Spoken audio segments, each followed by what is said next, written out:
Hello বন্ধুরা, এই নায়ক নায়িকা জুটিটি কিন্তু বেশ জমজমাট। কিন্তু শুটিং এর প্রথম দিন নায়িকাকে দেখে কেন ভয় পেয়েছিলেন স্বস্তিক, আসল কারণ কি জানেন? তবে জেনে নিন এক ঝলকে।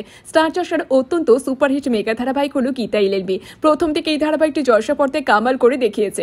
ধারাবাহিকে কেন্দ্রীয় চরিত্রে অভিনেত্রী হিয়া মুখার্জি এবং অভিনেতা কুনাল শীর সম্প্রতি সাক্ষাৎকারে অভিনেতা ফাঁস করলেন গীতাকে দেখে তিনি নাকি ভয় পেয়েছিলেন। টেলিভিশনের পর্দায় 300টি পর্ব পার করে ফেলেছে গীতা এলএলবি ধারাবাহিকটি। আর সেই উপলক্ষে সেলিব্রেশনের আয়োজনও হয়েছিল সেটে।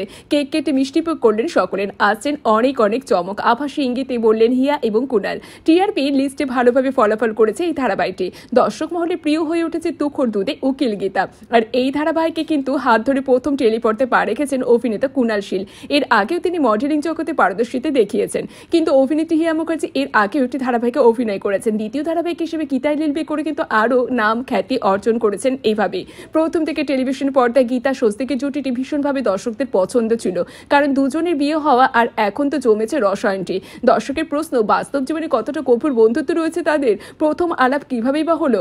সম্প্রতি 300টি পর্বে সেলিব্রেশনে ফাঁস করলেন এবারের নায়ক। তিনি বললেন গীতা তার থেকে সিনিয়র, আর তাই প্রথম একটু ভয় পেয়েছিলেন। কিন্তু এখন 300টি পর্বের গণ্ডি পেরিয়েছে গীতা এলএলবি। বাস্তবে দুর্দান্ত বন্ধু হয়ে উঠেছেন একে অপরের কাছে। তবে হিয়া কুনালের প্রথম কথা হয়েছিল কিন্তু স্ক্রিপ্টের মাধ্যমে। অভিনেতা বললেন সবটাই ব্রেক হয়েছিল স্ক্রিপ্টের মাধ্যমে। অর্থাৎ গীতা এবং স্বস্তিকের চরিত্রের মধ্যে কিন্তু দুজনের প্রথম আলাপ। এখন জমিয়ে মজা করে কাজ করছেন, কাজের ফাঁকে চলছে রিলসও। অভিনেতার কথায় গীতার সব কথাতে তিনি হ্যাঁ বলে মেনে চলেন। আপনার কাছে কেমন লাগে এই জুটিটি? অবশ্যই কমেন্টে জানাতে ভুলবেন না। বিনোদন জগতের এরকম লেটেস্ট আপডেট নিউজ পেতে তথা গীতা এলএলবি ধারাবাহিকের আপডেট পেতে অবশ্যই আমাদের চ্যানেলটির সাথে এইভাবেই জুড়ে থাকুন, পাশে থাকুন। ধন্যবাদ।